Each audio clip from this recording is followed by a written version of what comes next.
Bonjour. Nous allons apprendre à calculer aujourd'hui l'intégrale suivante. Donc c'est l'intégrale de 0 à pi de x carré cos de x dx. Alors pour se représenter cette fonction, nous avons ici un petit graphe avec la fonction ici f de x égale x carré cos de x. Alors on nous demande de la calculer entre 0 et pi. Donc nous avons 0 ici, pi ici. Nous demandons donc de calculer la valeur de x et r. Alors, notre outil principal pour résoudre cette intégrale sera l'intégration par partie. Alors, qu'est-ce qu'une intégration par partie? C'est une formule toute simple à retenir, qui est intégrale de u v' est égale à uv moins intégrale de u'v, avec ici u et v des fonctions.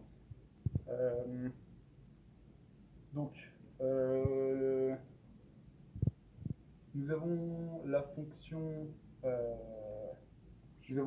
u qui est égale à x carré et v' qui est égale à cos de x.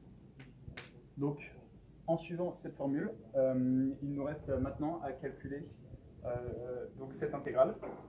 Donc, un calcul tout simple en plusieurs étapes. Alors, pour la première intégration par partie, nous allons donc obtenir ceci.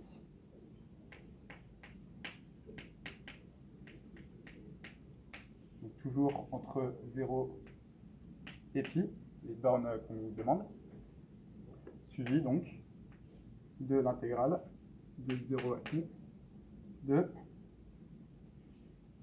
2x sinus de x dx. Donc voici notre première intégration par partie. En faisant les calculs, on obtient ici moins 2 intégrale de 0 à pi de x sinus de x dx.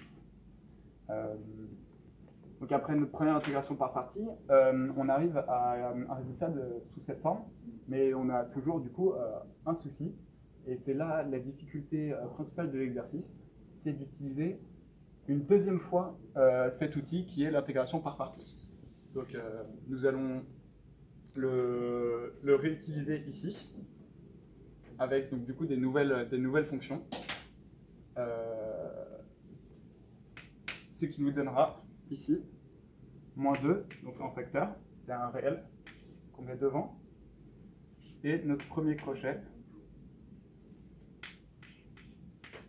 moins x cosinus de x, toujours donc entre 0 et pi, moins l'intégrale entre 0 et pi de moins cos de x dx.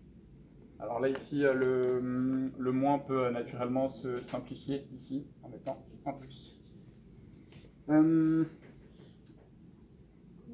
Après la résolution de ce calcul, nous obtenons quelque chose de la forme suivante, donc toujours le moins 2, le réel, pi, ici, donc le pi qui correspond au moins x cosinus x compris entre 0 et pi, plus 1 sinus de x simple, hop, toujours compris entre 0 et pi. On ferme la parenthèse. Il nous reste plus qu'à calculer ici le résultat final, que je vais noter ici, égal. Donc le sinus de x compris entre 0 et pi nous donnera tout simplement 0. Donc notre résultat final est donc moins 2 pi. Voilà, en espérant que cet exercice a été compréhensible. Voilà. Combien? Merde, putain.